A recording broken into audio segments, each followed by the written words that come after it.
Chapter 8, Section 4. When I passed the ash heaps on the train that morning, I had crossed deliberately to the other side of the car.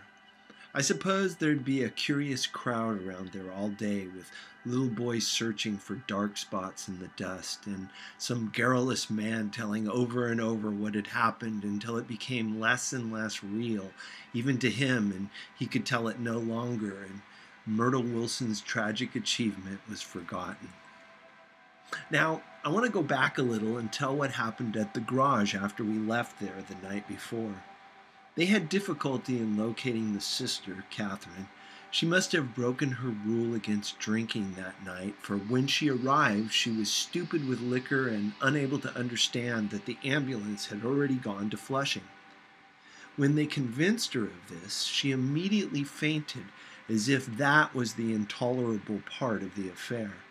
Someone, kind or curious, took her in his car and drove her in the wake of her sister's body.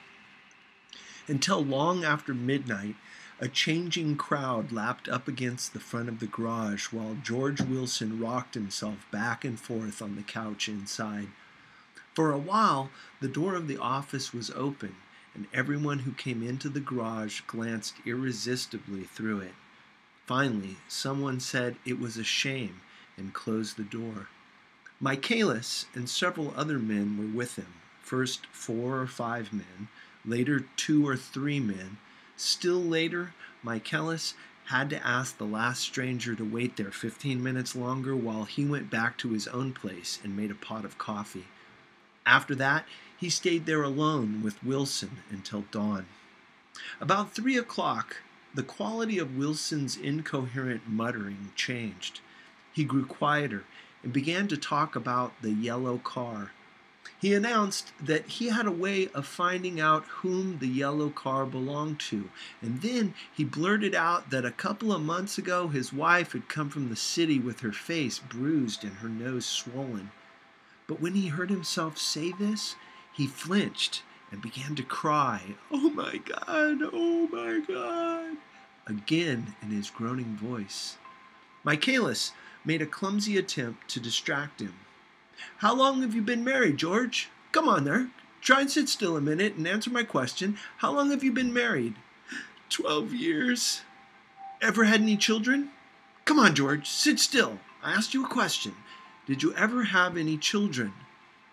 The hard brown beetles kept thudding against the dull light, and whenever Michaelis heard a car go tearing along the road outside, it sounded to him like the car that hadn't stopped a few hours before.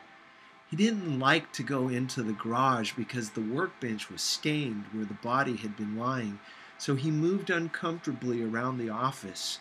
He knew every object in it before morning, and from time to time sat down beside Wilson, trying to keep him more quiet. "Have you got a church you go to sometimes, George? Maybe even if you haven't been there for a long time, maybe I could call up the church and get a priest to come over and he could talk to you, see?" "I don't belong to any." "You ought to have a church, George, for times like this. You must have gone to church once. Didn't you get married in a church? Listen, George, listen to me. Didn't you get married in a church?" "That was a long time ago."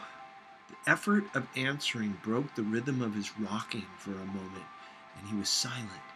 Then the safe, half-knowing, half-bewildered look came back into his faded eyes. "Look in the drawer there," he said, pointing at the desk. "Which drawer?" "That drawer, that one." Michaelis opened the drawer nearest his hand. There was nothing in it but a small, expensive dog leash made of leather and braided silver.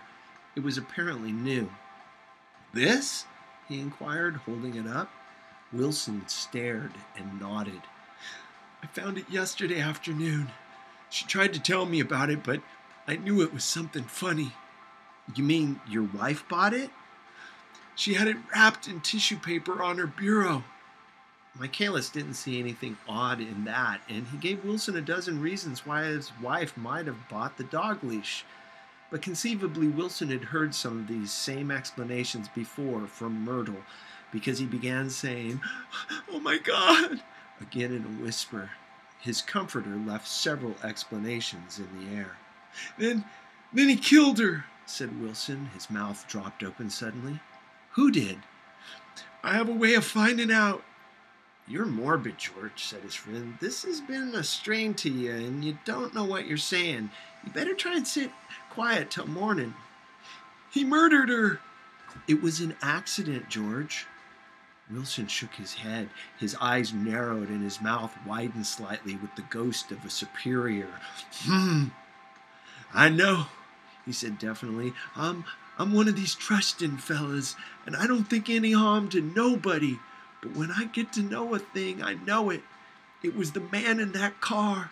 She ran out to speak to him, and he wouldn't stop.